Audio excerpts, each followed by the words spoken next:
On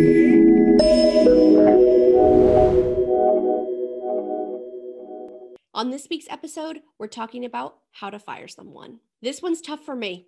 It's really tough. This is one of the things that I hate the most as a leader is having to fire an employee. I have done it before and I have hated every minute of it. And I'm sure you're probably in a similar position when you have an employee that you know it's time for them to go, whether they're creating problems versus solutions, their performance has been down for a really long time, they're just wreaking havoc in your business. You've got to let them go. And the saying, be slow to hire and fast to fire, is so true. Because what can happen sometimes is after you let them go is cleaning up the mess that was left, things that you didn't even know were happening because nobody brought it to your attention because they didn't feel comfortable, whatever the case may be. When that person leaves and you realize, holy smokes, there's an aftermath here that I didn't even know was around. I'm going to give you some tips today of how to let someone go. I think the most important thing that you have to remember is that this is not only a difficult conversation for you, but it's also a difficult conversation for them because when they wake up tomorrow, they don't have a job to go to, and that can be terrifying. Now, you want to make sure that you are in a place where you are ready to have this conversation. This is not a begathon. The decision has been made. They no longer work here,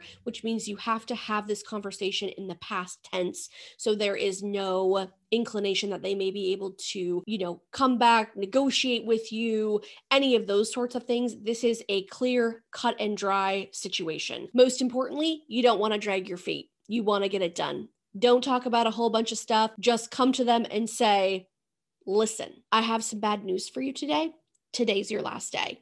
You want to make sure that this is somewhere private, out of everyone else's ears. You don't want to involve anybody else but your HR department, or if you're a solo person, you want to have someone else there when you do fire someone. You want to make sure that you have a list of everything you need to get back from them, whether that's ID badges, keys, any of those sorts of things. You want to make sure that you have a list because you might be flustered. You might be like, whew, this is the first time I've ever had to do this. You want to make sure that you don't forget something because you don't want to have to call them later and be like, hey, I forgot to get your keys. Can you bring them back in? Like, that's insult to injury. Definitely don't want to do that. A couple different things that you can say to people specifically when you do let them go. You want to remember that you want to be as transparent as possible. You want to say to them, you didn't meet your sales goals. You're not a good fit for this culture. If you feel the urge to say, I'm sorry, you could say, I'm sorry that this situation has gotten to this point. But remember, you want to keep it short and sweet. Don't let this drag on. Get what you need to get from them. Say your goodbyes. Let them clean out their desk, whatever that may be, if they're physically with you. And then it's time for them to go. Like I mentioned, you definitely want to show compassion. This is a hard decision for you, but it's also going to be even more difficult for them. So be compassionate. One thing that you can do too when you are letting someone go that is physically with you is you can wait till the end of the day. You can say, let's walk back to your desk so you can gather your belongings and we'll walk out together like it was any other day. That will allow them the normalcy as they leave for their last time, but also for you to make sure that they're getting everything that they need, that their belongings are all put together. You've also gotten everything that I mentioned before, ID cards, keys, things like that, as you walk out the door together. Here's another thing too that I think sometimes gets forgotten is that when that person is no longer there, you want to reach out to your team. You want to have a meeting. You don't need to tell them exactly what happened. You can just say, hey, Bob's no longer working here. Here's how the roles are going to be divvied up. Here's what we're going to focus on in the future. We want to make sure that people are moving forward because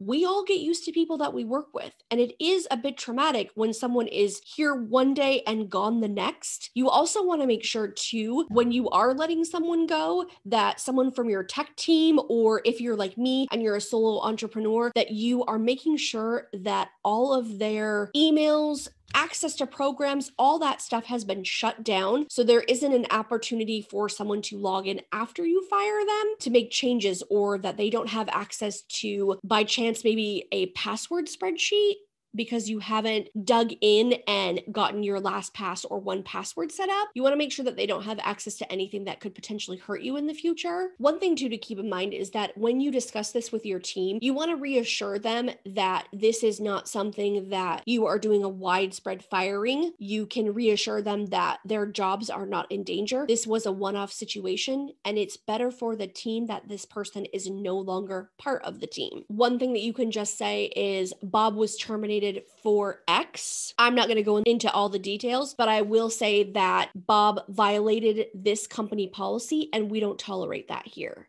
And then move on. Short and sweet. When you are talking about the redistribution of work after someone has left, be upfront about it and say, listen, we anticipate that this is going to take 3 months. It's going to be a bit of an adjustment, but here's the plan. Here's how we're going to work towards it. You want to focus on the future after that person has left to make sure that everyone knows that there is a plan, that we are going to make changes for the better, and here's what's going to happen. Now, just keep in mind that hiring an employee, I don't think anybody enjoys it. It's just horrible. You have to remember that as long as you have compassion and empathy for the employee that you are firing, as well as empathy for those people that are still working for you, that are going to be taking on that workload, that can make the situation so much better and so much easier on everyone. Just remember, don't waffle, get it done. You'll probably feel better. And also, I think too that when I fire someone, I come at it with a mindset of knowing that I am freeing them up to do other things that they were better meant for. Now, it might not seem like that at the time, and that's not something that I say to people, but in my mind, I know that I am releasing them to do something else that they may be better suited for.